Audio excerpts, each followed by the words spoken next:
Well, it is good to be able to be with each other as much as we have today and be able to enjoy the fellowship and the worship in which we could praise and recognize our God and worship Him for who He is, our Creator, our Father, our God, and then be able to spend such a wonderful time and fellowship and also enjoying the great meal that was provided by so many. And be able to come back here now and worship once again as we continue looking at what we've been looking at from a theme or series, if you will, here on Third Sundays, Great People of the Bible. And we've been looking at a number of people within God's Scriptures who are written therein for an eternity for us to look at, study, and hopefully learn from. And one of those in which we're going to be looking at today, or the one we're going to be looking at today, is that of Mordecai from the great book of Esther. We're very familiar, I'm sure most of us, are very familiar with Esther and Mordecai. Mordecai was Esther's sister, and also her foster parent or dad, or he was a cousin, and also the foster parent, if you will, in this foreign land they found themselves. And Esther was brought in to be a part of the kingdom that was of the Persian kingdom at that time. And a great many things take place in this fascinating book. And one of those things that takes place, or one of the number of things that takes place with Mordecai, is that he finds himself in several situations and things that we can learn from in his life. In fact, in Esther chapter 2, we see a situation where we can learn what it means to be content with doing good. Again, Mordecai and Esther are refugees. They have been taken from their hometown. They're living in a foreign land. They're not in Jerusalem where they know and where they have always wanted to be. In fact, there's some evidence and it could be contested that Mordecai was part of the first group with Daniel, Shadrach, Meshach, and Abednego to be taken in the first deportation by Nebuchadnezzar. And so we have here a gentleman who is trying to be a good man in a foreign place, a righteous man. And in Esther chapter 2, we see that this man Mordecai comes into information concerning a plot to kill the king. And Mordecai, being the man he is, he gives way and tells what's going on. In fact, he goes to the right authorities and he saves the king's life. Let's look there at Esther chapter 2, verse 21 through 23. In those days, as Mordecai was sitting at the king's gate, Bigthan and Teresh, two of the king's eunuchs who guarded the threshold, became angry and sought to lay hands on King Ahasuerus. And they came to the knowledge of Mordecai, and he told it to Queen Esther. And Esther told the king in the name of Mordecai. When the affair was investigated and found to be so, the men were both hanged in the gallows, and it was recorded in the book of the Chronicles in the presence of the king. Now, we might think that, okay, the lesson here is that when we hear something evil that's going to take place, when we hear something bad that's going to happen, we have a duty as Christians to make sure we speak up. And that is surely a lesson that we ought to learn and ought to know. You've heard me say plenty of times, I think one of the biggest dangers we had, or we can as parents teach our children, is this idea of not tattling. Now, we need to understand what it means, but kids need to know that it's okay to say when someone's doing something wrong. In fact, as Christians, that's our duty. We need to learn that. And one might take that, well, Mordecai heard there was a plot against a king, by the way, that was keeping him from going home. And he could have said something. He could have caused a problem. He could have just let it be. After all, that's not his true king. He knows who God is. He's worshiped him faithfully. But he doesn't. And the lesson here is less to do with the reality of telling what's going to take place and telling of an evil that might happen so that it can be stopped, and we should do that. But What I want us to focus more on is the fact that he did not get recognized for it right then.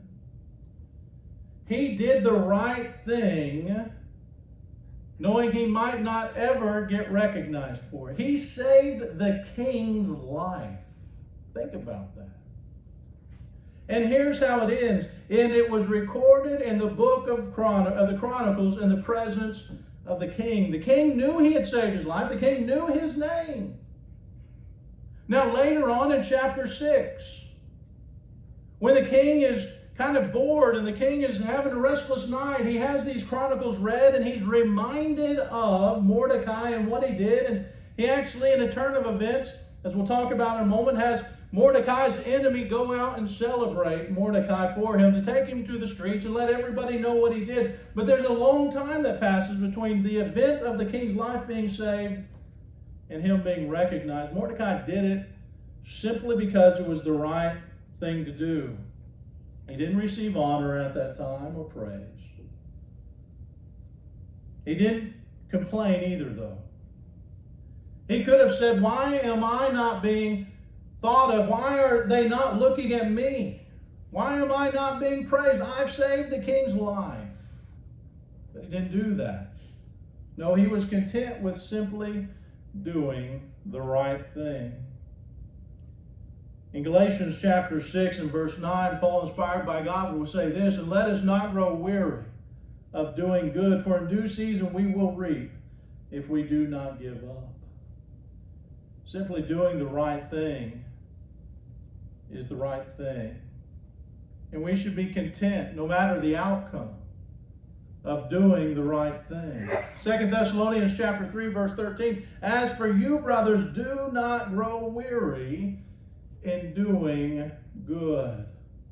Paul would say it this way in 1 Corinthians 15:58, therefore, my beloved brothers, be steadfast, immovable, always abounding in the work of the Lord, knowing that in the Lord your labor is not in vain. We need to be immovable, always abounding, always being steadfast in doing good. From Mordecai, we see that, listen, doing the right thing is the important thing. Doing the right thing is because God would have us to do the right thing, and we must not grow weary of doing good just because we don't get recognized for it. We should rather not grow weary in doing good because God knows the good we do. The second lesson I think we learn or can learn from Mordecai, and there are many, is that of standing for God even if your life is at risk. As I alluded to earlier, there was a man named Haman who was not a very good man, but he had done some things for the king, and the king had promoted him over just about everybody except for the queen. And in fact, he was so promoted that, and we're not going to read all of this, but he was promoted to the point that everyone, wherever he went, as long as they were in the court, they were to bow down before him. He wasn't king, but he was the close advisor to the king. They were to give homage to him, to bow down to him. That was the decree. That was the expectation. In Esther chapter 5, verse 9 through 14, we see why they became enemies here when it says, and Haman went out that day joyful and glad of heart. But when Haman saw Mordecai in the king's gate, that he neither rose nor trembled before him, he was filled with wrath against Mordecai. Nevertheless, Haman restrained himself and went home, and he sent and brought his friends and his wife Zeresh. And Haman recounted to them the splendor of his riches, the number of his sons, all the promotions with which the king had honored him, and how he had advanced him above the officials and servants of the king. He touted all these things, but there was this one guy who wouldn't bow down. Verse 12, then Haman said, even Queen Esther, let no one but me come with the king to the feast she prepared, and tomorrow also I am invited by her together with the king, yet all this is worth nothing to me as so long as I see Mordecai the Jew sitting in the king's gate. Then his wife Zeresh and all his friends said to him, let a gallows 50 cubits high be made, and in the morning tell the king to have Mordecai hanged upon it. Then go joyfully with the king to the feast. This idea pleased Haman, and he had the gallows made. You see, there was a situation here. Mordecai didn't bow down to Haman. He didn't give Haman what he thought he deserved or had earned himself. Because Mordecai realized to stand for God is more important than to bow to man. And much like a very similar case in Daniel, or in the book of Daniel, where Shadrach, Meshach, and Abednego are told to bow down to the great image that Nebuchadnezzar had made, or else be thrown in the fiery furnace, they, if we remember, said, "We shall not bow down to this image. We only bow down to God." Mordecai, knowing who his God was, knowing who the God was, understood that, like Shadrach, Meshach, and Abednego, even if it cost him his life, even if he was to be hung upon the gallows he would later learn of, that bowing before God is far more important and standing in the next life than bowing before man and allowed to stand in this life. In Galatians chapter 5 and verse 1, I'm reminded again of what Paul would write there, "For freedom Christ has set us free. Stand firm, therefore, and do not submit again to the yoke of slavery." We are to stand for God and stand with Him. Man is going to try to get us to do any number of things. He's trying to get us to cause conflict in our life and sin in our lives and praise man over God. Men are going to try to do that. Satan's going to try to get us to be tempted in that. But as Mordecai teaches, it's far greater to stand with God than to bow with men. In 1 Corinthians 16, verse 13, we're mindful, be watchful, stand firm in the faith, act like men, be strong. As Paul said, we have a responsibility to stand for God. And Mordecai teaches us very clearly, very succinctly, that it is more important to do what is right and be righteous before God than to, for a moment, please man and upset God.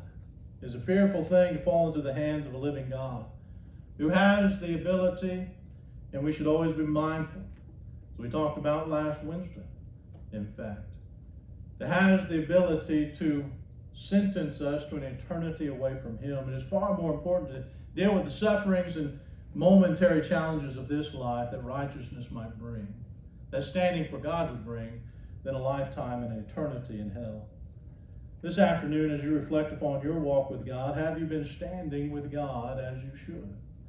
Have you been willing to stand up where you need to stand? Have you been willing to be content with simply just doing what is good and right and true, no matter if you get the recognition or not? You and I know God sees the secret things, doesn't He? He knows what we've done. We don't need the recognition of men. We do need the recognition of God. So this afternoon, as you reflect upon your life, I hope you learn from Mordecai as I have. And I hope there are things that you take in this, and that if you are struggling, if sin does have you in any way, that you let us help you overcome that. Let us bear that burden, Galatians 6 and verse 2. And fulfill the law of Christ in encouraging you and strengthening you, that you may stand strong for God once again. If you need that help this afternoon, let us know now by coming forward as we stand and as we sing.